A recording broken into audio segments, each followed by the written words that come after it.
இப்போ உடம்புல ஒரு 2 வயசு பொடியின ஒருத்தருக்கு வந்து காலில் வந்து அந்த சின்ன சின்ன பொக்குளம் போல் அந்த சேல் போல் கட்டி அப்படி இருக்கிறல.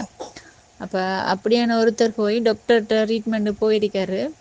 இப்போ சின்ன பொடியும் தானே, இப்போ டாக்டர்கிட்ட அப்படி இப்படி போய் செலவழிக்கணும் அப்படி இப்படி இல்லாமல் டாக்டர் என்ன செஞ்சிருக்காரு, இந்த 2 ப்ராடக்டையும் ரெக்கமெண்ட் பண்ணியிருக்காரு பாருங்க. அந்த அளவுக்கு நம்முடைய எபெக்ஸோரா ப்ராடக்ட் வந்து மூவ் ஆகிக்கொண்டிருக்கு.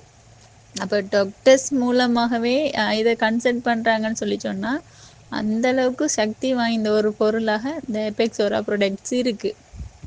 நம்பி நீங்கள் பிஸ்னஸில் இறங்குங்க, உங்களுக்கு நல்ல ஒரு ரிசல்ட் கிடைக்கும்.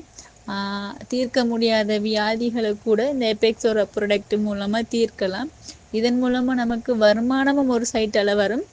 அவங்களோட நோய்களை குணப்படுத்துறதால அவங்க ப்ரே பண்ணுறது மூலமாக நமக்கு